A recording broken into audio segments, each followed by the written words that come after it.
Bom dia, boa tarde, boa noite. Aqui é a Camila Abdo, do Vista Pátria e do canal Direto aos Fatos. Hoje eu estou com o Alexandre Ascher. Ele é autor do livro A Vida Como Ela Está, que é um livro muito bem-humorado que conta situações do dia. Eu mesma dei uma lida no livro e me identifiquei, caí com uns 3, 4 textos que ele me passou. Alexandre, muito obrigada por aceitar falar conosco.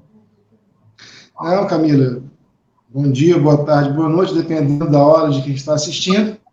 E o prazer é todo meu. Eu te agradeço bastante pelo espaço. Alexandre, o seu livro conta com 43 crônicas muito bem-humoradas. Você pode falar um pouquinho dela para a gente? Sim, esse livro nasceu no Facebook, né? Isso são crônicas e contos que foram escritos ao longo dos últimos 4, 5 anos. Em determinado momento, eu notei que já tinha um corpo considerável para poder materializar e fazer um livro. E são crônicas e contos sobre, a imensa maioria, sobre os costumes, sobre, de fato, a vida como se apresenta hoje para todos nós, tá? É um livro bem leve, sem ser raso. É um livro que pode, sim, ensejar algumas reflexões bem profundas em relação ao que a gente está vivendo hoje, essa mudança toda, que o virtual parece ser o que mais importa na vida de todos. Então, eu falo sobre o casal que vai comer no restaurante italiano e está muito mais preocupado em tirar fotos do que em curtir o momento, do que em comer até. Narra todo aí todo um cronograma que a gente vê na vida real quando vai em um restaurante, olha para a mesa ao lado. Tem histórias de aplicativos de encontro, de como a coisa funciona, e sempre procurando uma veia bem-humorada para que a gente consiga rir, né? Para que consigamos rir de nós próprios e desse mundo bem doido que está acontecendo por aí. Tem um texto que eu achei muito engraçado, vou até dar um spoiler aqui para a galera, é da Patricinha, da Faculdade de Jornalismo, que se apaixona pelo professor maconheiro, né? É um livro com uma pegada política, mas descreve muito bem a atual realidade dessas universidades federais. Tem a pessoal que entra lá, tem um bom poder aquisitivo e acaba se envolvendo sempre com alguém mais revolucionário, mas que possui um tipo de autoridade e acaba aí mexendo com a cabecinha dos nossos jovens. Alexandre, vamos lá, politicamente correto, lacração ou indignação seletiva? O que é pior para quem mexe com humor e com a crônica? Olha, são 3 aspectos que a gente não tem como se desalienar, né? Agora, você falou em relação à política no livro. A política é incidental, sabe, Camila? Não tem como, hoje em dia não tem como, nós não temos como nos livrar disso, tá? Várias pessoas que até pouco tempo você jamais imaginaria que fosse puxar alguns assuntos, hoje em dia já saem com algumas declarações que você pensa assim, poxa, onde é que esse cara ouviu falar disso? Porque até pouco tempo atrás era um assunto que só meia dúzia de maluco, feito eu, feito você, feito alguns outros, tratávamos na internet. E isso tomou um tamanho gigante e alcançou, de fato, a realidade fria da rua e uma série de segmentos que a gente jamais poderia imaginar que iria alcançar. Você me pergunta sobre politicamente correto, sobre lacração e o último... A indignação seletiva. Sim. Eu até conversei com o Ricardo Roveran, anteontem, se não me engano, e nós falamos bastante sobre o politicamente correto, que é uma forma burra de você tentar interpretar o mundo. Eu acho que isso surgiu até com algumas boas intenções, pelo menos por parte de várias pessoas. Acredito que até hoje, muitas das pessoas que já estejam envenenadas por isso tenham boas intenções, Mas, na prática, você categoriza grupos específicos, demoniza uns, santifica outros, ninguém entende nada do que está acontecendo, né? E assim vai. Assim as coisas vão, e determinados grupos políticos se valem disso para poder alcançar poder. Né? Tá vendo? Está aí a política já entrando no nosso assunto, que não tem como. A lacração, eu acho que ela se originou mais à esquerda, mas hoje em dia ela também está à direita também. E que bom que esteja. Não que eu ache que a lacração é uma coisa ótima, tá? Não estou dizendo isso, não. Mas se um grupo usava deste expediente, por que o outro vai brigar com textão, com filosofia, com sociologia, tentando embarcar em uma sociologia que vai explicar coisas, se o outro está fazendo piada de quinta série? Costumo dizer o seguinte: a piada de quinta série vale quando você está falando com alguém que está no maternal. Ok?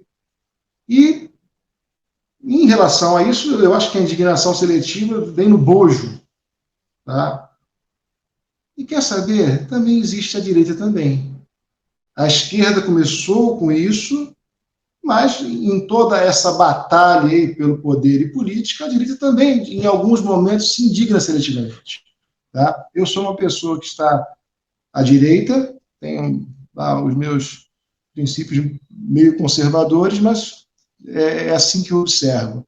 E não tem como fugir disso, Camila. É o mundo como ele está e como vai ficar ainda por um bom tempo.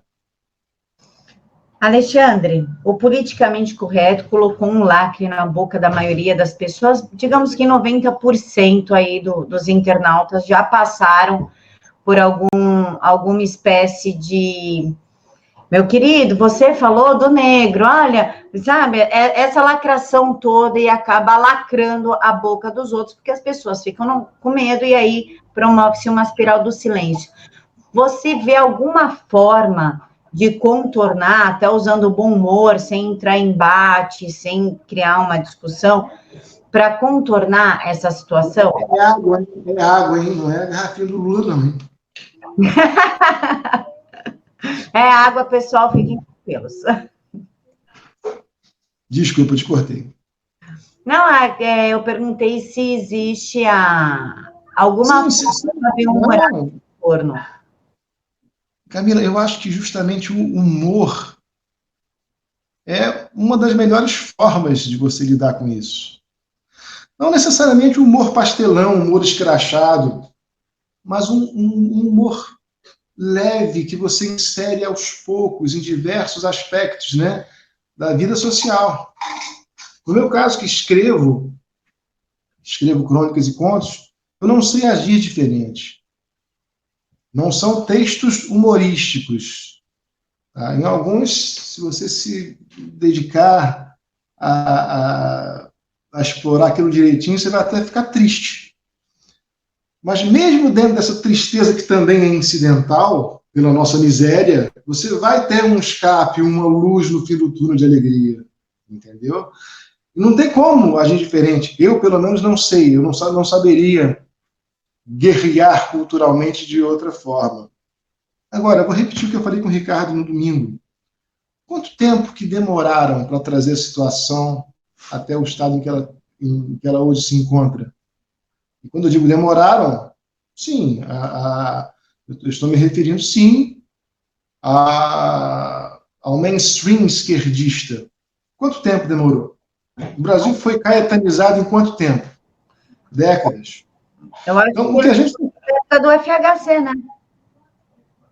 Eu acho que antes, Camila, eu acho que antes, culturalmente, já estou colocando nesse bojo não só o governo do PSDB, que até teve muitas vitórias, tá bom?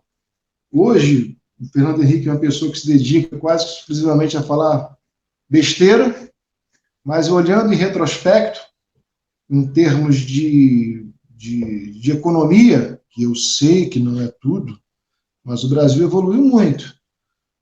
Mas, voltando, culturalmente foi bem antes disso. O Brasil se caetanizou antes disso. Se você vê, por exemplo, novelas da década de 80,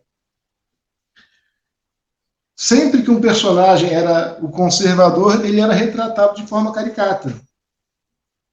Então, isso vai começando a entrar no subconsciente das pessoas, e as pessoas acabam vendo o conservador, a pessoa de direita, como um monstro, como um bobão, como pateta, como mané. E cabe a nós mostrar que isso não é verdade. Neste momento agora, a partir de que a gente tomou pé da situação, a partir de que nós conseguimos alguma representatividade cultural, e temos que manter isso aí. Tem de manter isso aí. Lembrei até do Temer agora. Alexandre, você acha que essa censura está com um dia para acabar ou não? Isso vai entrar na cultura do brasileiro e vai se manter?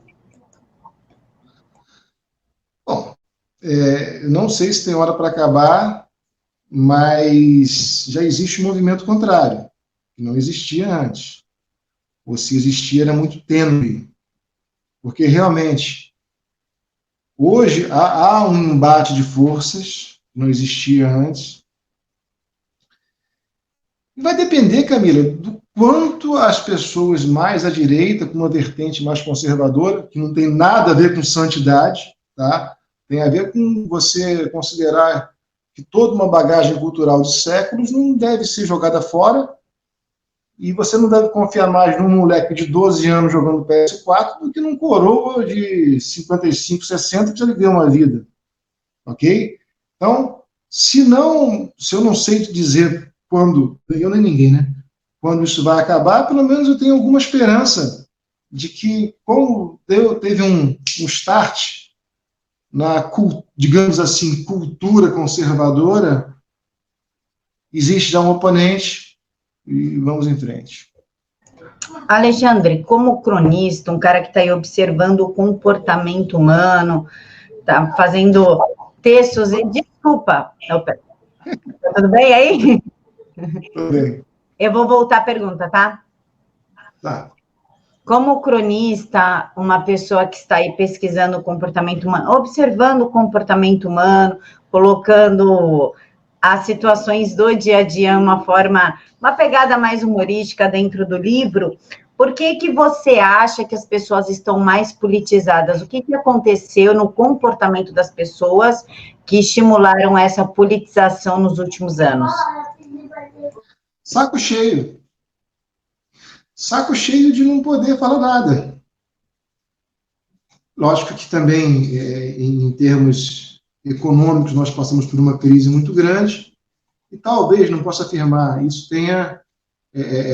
aliás, isso ajudou. Eu acho que o saco cheio, a paciência curta, por um determinado grupo ser só retratado como o mal da história, e alguns sempre como os bons, e as pessoas se viram numa situação que não podiam mais dar opinião, coloca nisso aí também crise, foi o que desencadeou isso. E realmente é impressionante, tá, a velocidade com que isso ocorreu. Até 10 anos atrás, você não poderia pensar nisso. Se completaram 10, 11 anos da crise econômica nos Estados Unidos, que também mundial, lógico. E naquela época a gente não poderia imaginar isso. Tá? Então, mesmo não sabendo te pontuar exatamente o que causou, eu acredito que foi o saco cheio e a crise econômica que nos levaram aí até a situação onde estamos. Né? Um canal, por exemplo, canais como os seus, não teriam um décimo da audiência que hoje tem há 10 anos. E que bom que hoje tem. É mesmo porque há 10 anos atrás a gente tinha sido banido do YouTube se tivesse feito qualquer coisa do tipo. Alexandre, usando uma das suas 43 crônicas, qual que se encaixaria melhor neste momento agora, assim, que a gente está vivendo, o dia de hoje? Qual que se encaixaria melhor? Todas se encaixam. todas, sem exceção, lógico, é porque existem crônicas e contos, né, entremeadas. Então, algumas, de fato, são viagens, mas, basicamente, todas têm um lastro muito grande na realidade, tá? Elas têm um contato muito grande com a realidade das coisas. E elas falam sobre o que está acontecendo agora, em termos de costumes no mundo de hoje. Então, Camila, todas. Alexandre, eu ouvi a sua entrevista com o Ricardo Roveran e ele relembrou um fato de que o senhor foi, abre aspas, uma vítima aí do politicamente incorreto, os meninos que foram resgatados da caverna. Falaram, só falta falar que os mergulhadores eram brancos. O senhor pode contar essa história? Porque foi uma história que colocou a internet abaixo, a gente morreu de dar risada. O senhor pode contar para a gente? Na verdade, as vítimas foram eles, né? Porque aí sim, você perguntou em relação ao lacre, o que eu fiz foi um lacre invertido também. É você lidar com o pessoal do maternal com piada da quinta série. É bonito isso? Não acho muito bonito, não, mas é necessário. Como é que você vai discutir com pessoas que estão a prioristicamente te chamando de racista, de machista, de fascista, de misógino? Então, eu fui no lacre invertido. E eu tenho esse hábito meio infantil mesmo, de dar algumas respostas no Twitter, printar, porque a minha audiência no Twitter é bem baixa, já no Facebook já é mais razoável. Printo e jogo lá.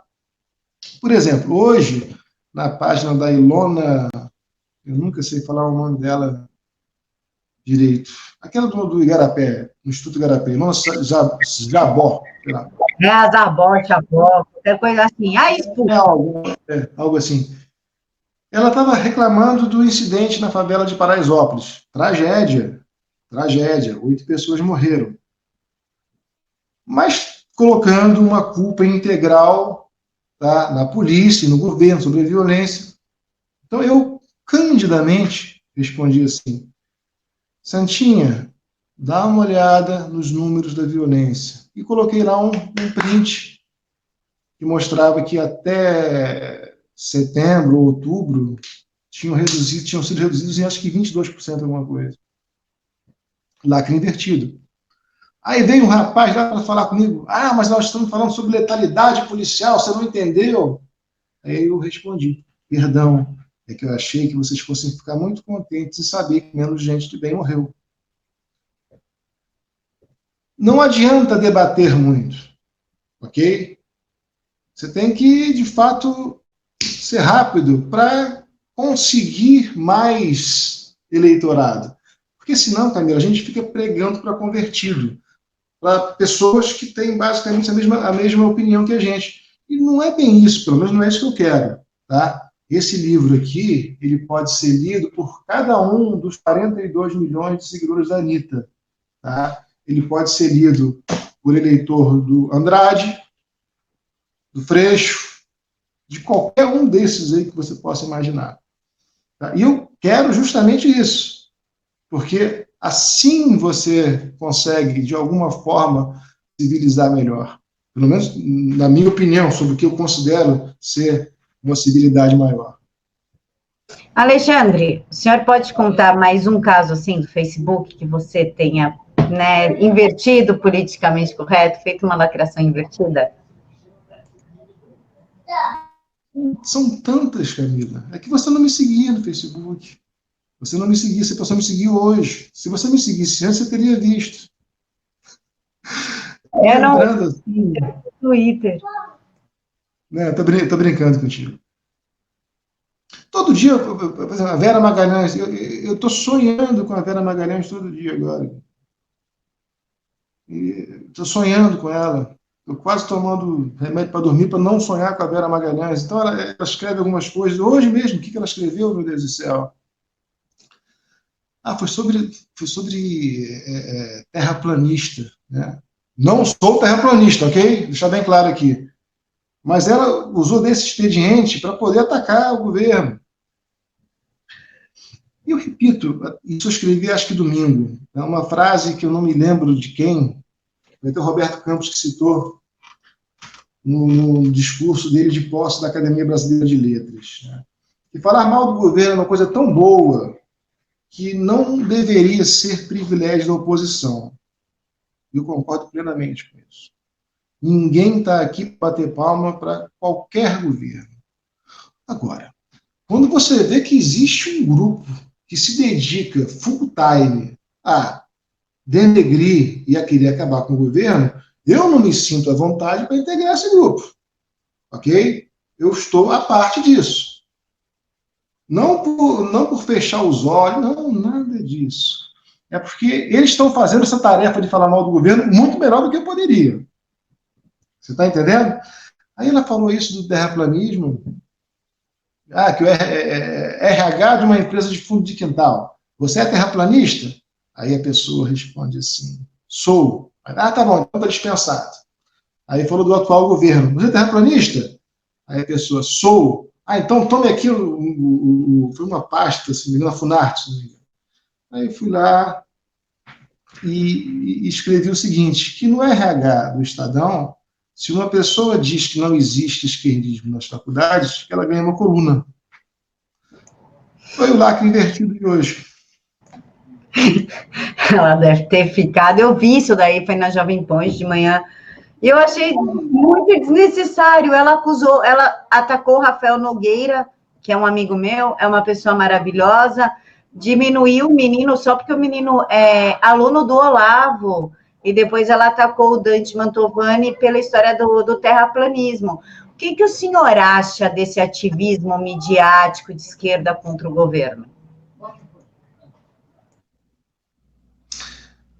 Foi o que eu te disse. Em alguns momentos, não todos, parece que a má vontade supera a atividade fim. Tá? Eu não estou aqui para atentar contra a moral de ninguém, não é a minha intenção. Eu não acho que o contrário do politicamente correto seja falta de educação, mas é o que vem à mente, assim. Parece que as queixas estéticas são tão grandes e a tentativa de prever o futuro com base nas próprias necessidades é tão maior que esses ataques imperam, sabe? E eu acho que não é por aí. Lógico que você tem que ter imprensa fazendo o trabalho dela, ninguém deseja o contrário, mas exageram, Camila, sabe? Já estamos na política de novo. Olha como é que a gente não consegue se livrar disso, tá vendo? Nossa, a gente vai ficar maluco com isso. Mas política é bom, política é vida, e o bom da política é que no final do ano todo mundo se abraça, se beija e esquece as coisas que aconteceram. O pessoal até brinca, tá chegando o Natal, vamos abraçar aquele amigo que a gente perdeu ali na eleição, é verdade. Vamos aproveitar que é o momento de Natal. Não, quando são amigos muito, e eu tenho um caso desse, quando você tem um amigo muito grande, amigo irmão, e se ele tem uma vertente diferente da sua, não converse sobre isso com ele. Fale sobre a vida, fale sobre outras tantas coisas, sobre os filhos, sobre programas de televisão, mas não, porque você vai perder a amizade por isso, né? Você não vai conseguir mudar de fato a opinião dele.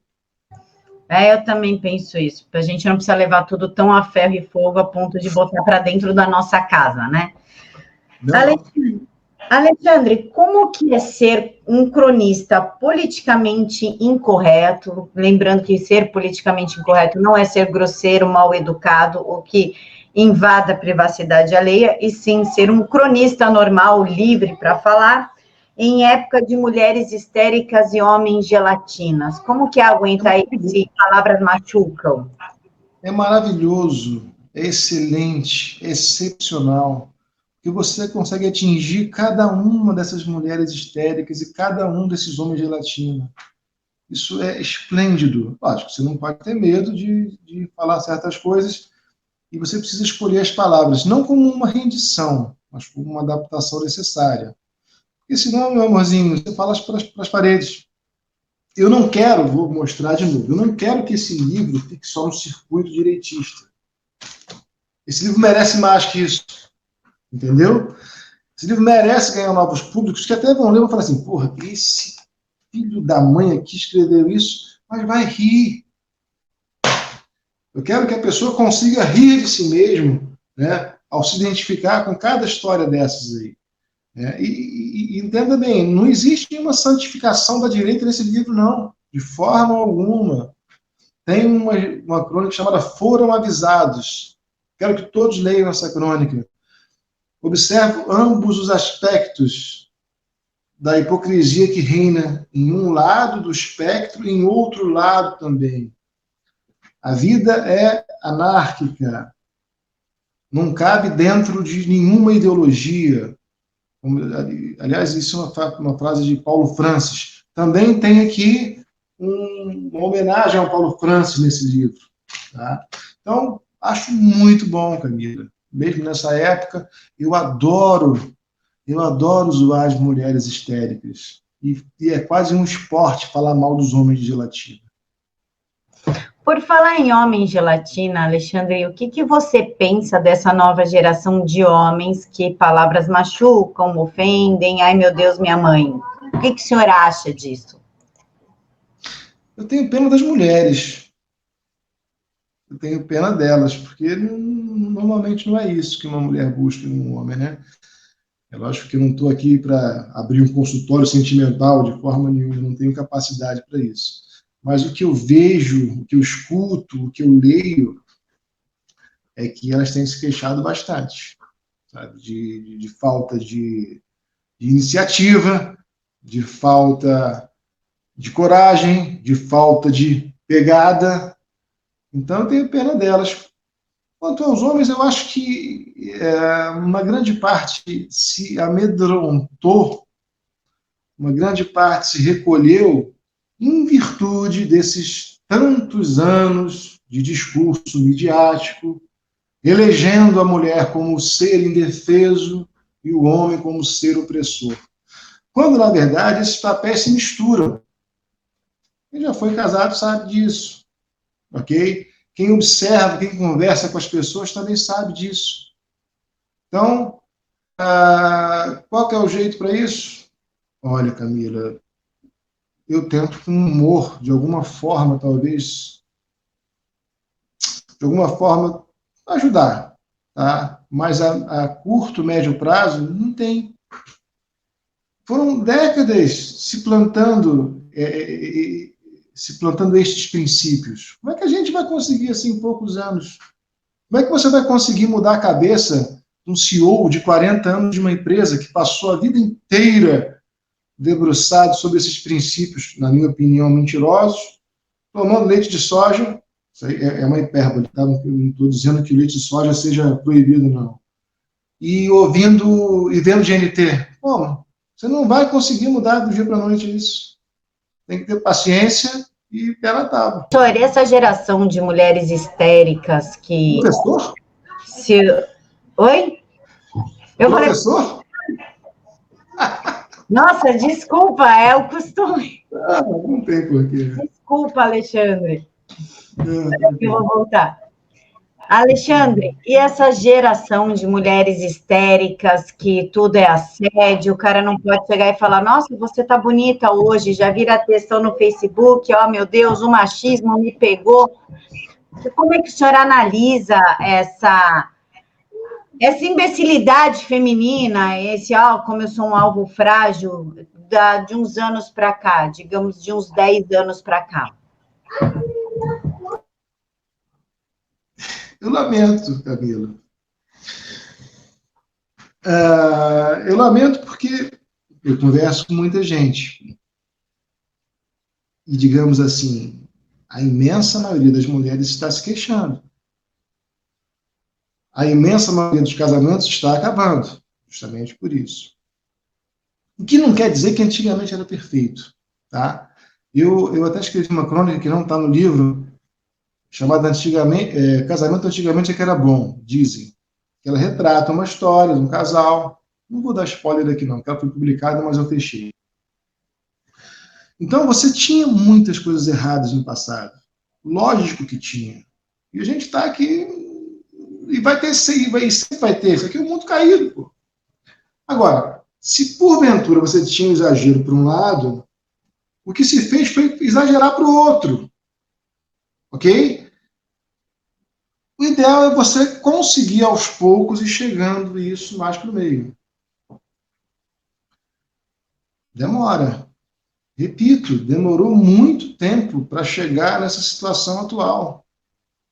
Tá? Se a cultura, repito, se a sociedade foi caetanizada esse ponto, se foi pablo-vitarizada esse ponto, em tantos anos, você vai ter que ter um levante, um movimento mais conservador, um movimento mais à direita, por bastante tempo, produzindo obras culturais, outras tantas. Isso aqui é um livro leve, mas serve para isso também. Para poder incutir nas novas cabeças princípios que foram esquecidos. Então, não tem outro jeito. Alexandre, muito obrigada. Pessoal, entre homens de latinas, mulheres histéricas e politicamente correto, esse é o Alexandre Ascher, autor do livro A Vida Como Ela Está. Eu vou deixar para vocês o link aqui na caixa de informações para vocês poderem comprar o livro. Alexandre, você quer deixar suas considerações finais aqui para o pessoal? Quero deixar um beijo para você, outro beijo para todo mundo que está nos assistindo e agradecer muito pelo espaço, tá? Fique com Deus e tenha uma boa semana. Pessoal, muito obrigada por terem nos assistido até aqui. Fiquem todos com Deus, que Jesus abençoe imensamente a vida de cada um de vocês.